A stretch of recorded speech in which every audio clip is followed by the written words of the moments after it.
Alors dans cette vidéo, je vais vous présenter comment on monte son équipement et comment on effectue toutes les vérifications.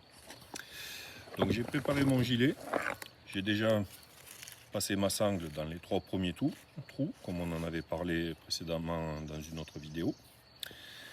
On va présenter son gilet sur la bouteille et faire glisser le gilet jusqu'à sa position finale. Donc sur les bouteilles de 12 litres, très souvent on met la sangle au ras de l'ogive. Sur les bouteilles de 15 litres, c'est par rapport au milieu de la bouteille. Donc on met la sangle juste au-dessus du milieu de la bouteille. Je vais passer la sangle de col de bouteille par-dessus la robinetterie et la poignée.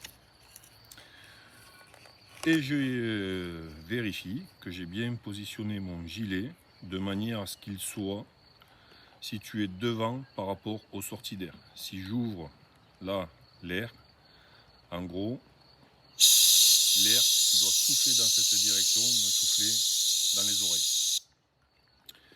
Je vais vérifier que mon gilet est positionné parallèlement à ma robinetterie, régler sa hauteur. Et une fois que c'est fait, je vais venir tirer sur la sangle au maximum. Quand j'ai tiré sur la sangle, je vais amorcer un mouvement de 90 degrés avec la boucle plastique, ce qui m'a permis de transférer l'effort d'une main sur l'autre. Et là, tranquillement, je passe dans mon 4e trou et j'effectue le verrouillage. Une fois que c'est fait, je vérifie bien que mon gilet, donc on a à l'intérieur une poignée plastique, on vérifie qu'elle reste parallèle à ma robinetterie. Si ce n'est pas le cas ou s'il y a trop d'écart entre les deux, hop, on corrige à nouveau le montage du gilet. Une fois que c'est fait, je vérifie en tirant sur la poignée qu'il n'y a pas de jeu excessif entre le gilet et la bouteille, auquel cas je risquerais de perdre la bouteille sous l'eau. Étape suivante, je vais prendre mon détendeur, enlever le capuchon du premier étage et je vais venir le visser sur ma robinetterie. Pour ça, ce qui est très important, c'est de vérifier que les tuyaux d'alimentation, entre autres surtout le détendeur principal, le tuyau arrive par ma droite. Pourquoi? Parce que si je prends le détendeur en ayant le tuyau arrivant par la gauche, je vais avoir la moustache qui va être dirigée vers le haut et les bulles vont me passer devant le masque. Donc très important, le tuyau doit arriver à ma droite. Je vais venir me fixer sur une des sorties d'air. Donc là j'ai le choix. Par défaut, sur ces robinetteries-là, quand il n'y a qu'un seul premier étage, je le fixe sur la sortie la plus basse. Pourquoi? Parce que si mon gilet est mal réglé, potentiellement, je pourrais avoir la tête qui tape dans le détendeur et ce n'est pas agréable. Une fois que c'est fait, on va prendre le tuyau du Direct System que l'on va venir connecter sur notre inflateur. Donc je tire la bague, je connecte, je lâche et je vérifie que j'ai un maintien entre les deux. Le long du tuyau annelé, nous avons 2 passants, un à un niveau intermédiaire que je viens bloquer dedans et un en partie haute du gilet, je viens passer dessous. Ensuite, je prends la sangle à scratch et je viens verrouiller mon tuyau annelé. Pourquoi? Quand on sera sous l'eau, ça va éviter que lui puisse partir dans tous les sens et qu'on n'arrive pas à le trouver. Le fait d'avoir cette petite sangle nous permet de l'avoir tout le temps devant nous. Au niveau du manomètre, Pour cela, on va passer par la poche arrière du gilet pour venir ressortir sur l'avant. Tchac. Comme ça, toujours pareil, le manomètre se situe devant et facile à trouver. Une fois que toutes ces étapes-là sont faites, je vais ouvrir ma bouteille. Impérativement, j'ouvre le robinet à fond. Et ensuite, je reviens d'un quart de tour en arrière. Là, je vais pouvoir vérifier mon manomètre et vérifier que j'ai au moins 200 bars dans ma bouteille avant de partir pour la plongée.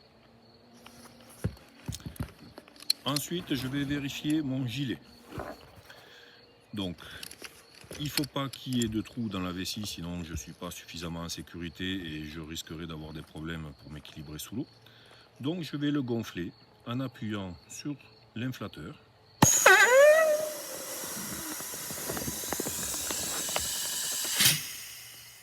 Jusqu'à ce que j'ai une fuite qui apparaisse au niveau de la purge rapide haute.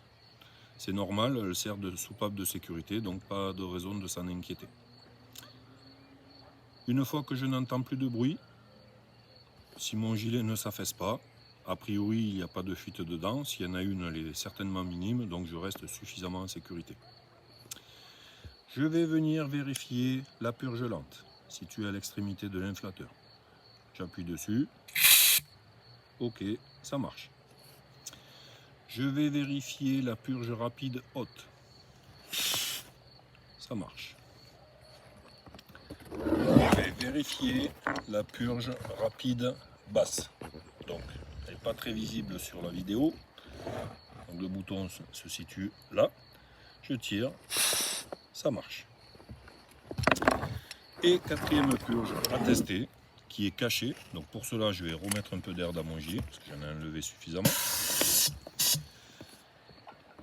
Pour la faire fonctionner, il suffit d'attraper l'inflateur à pleine main, aucun appui sur les boutons, et je vais le tirer vers l'avant. Et on s'aperçoit que mon gilet se purge très rapidement. Tous les contrôles au niveau du gilet ont été faits. Maintenant, je vais contrôler mes détendeurs. Détendeur principal, couleur noire. Je vais prendre mon mano en même temps. Et je vais faire 2 à 3 inspirations brutales et vérifier que l'aiguille du manomètre ne bouge pas.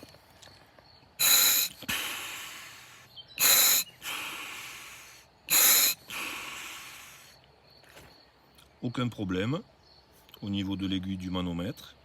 Je continue à faire 2 à 3 inspirations pour vérifier de manière normale que j'y respire correctement.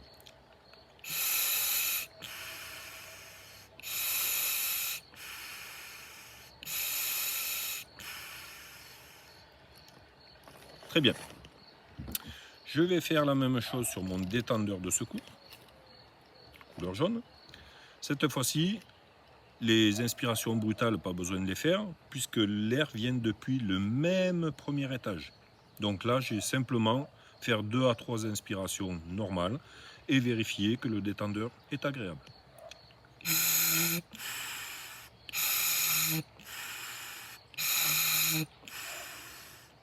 Très bien.